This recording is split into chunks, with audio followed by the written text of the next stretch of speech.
এই সেই বিন্দুবাসিনী বা বন্দে মাতরম তোলা কথিত আছে সাহিত্য সম্রাট বঙ্কিমচন্দ্র চট্টোপাধ্যায় যখন মুর্শিদাবাদ জেলার সহকারী জেলাশাসক বা ডেপুটি ম্যাজিস্ট্রেট ছিলেন, একদিন পরন্ত বৈকালে ভান্ডারদহ বিলের বেদবেরিয়া গ্রামের পূর্ব পাড়ের পশ্চিম পাড়ে নৌকা ভ্রমণে তিনি আসেন এবং পূর্ব পাড়ের অর্থাৎ পশ্চিম দিকে মায়ের একটা পোড়ো মন্দির দেখতে পান।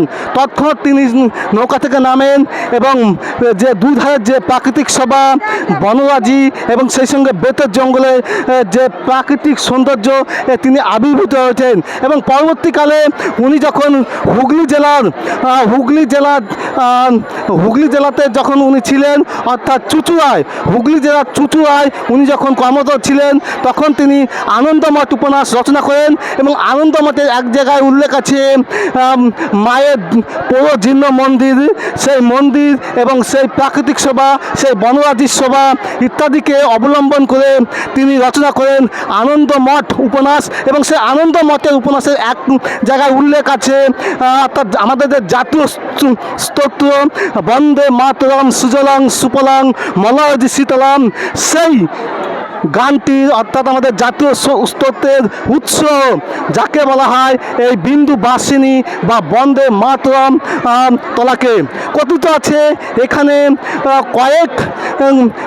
কয়েকশো বছর আগে এক সন্ন্যাসী বসবাস করতেন এবং তাদের মুখ থেকে বিন্দাহিমা উচ্চারিত হতো এবং কালের বা সময়ের সঙ্গে সঙ্গে সেটা উৎকর্ষ বা শব্দের অপকর্ষ যাই বলুন না কেন, সেটা শব্দের উৎকর্ষই পরিণত হয়ে বন্দে মাতরম তলা বা বিন্দুবাসিনী মায়ের মন্দির বা বিন্দুবাসিনী তলা নামে পরিচিত হয়।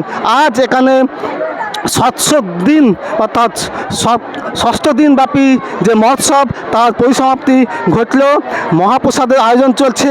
আপনাদের আবারও জানিয়ে রাখবো, একটু আগে বহরমপুর লোকসভা কেন্দ্রের 5 বারের সাংসদ শ্রী অধীর রঞ্জন চৌধুরী এসেছিলেন এবং উনি সবটা দেখেছেন এবং আনন্দে বঙ্কিমচন্দ্র চট্টোপাধ্যায়ের মতো উনি আনন্দে বিহ্বল হয়ে পড়েন এবং বলেন যে সুযোগ থাকলে উনি আগামী বছর আসবেন।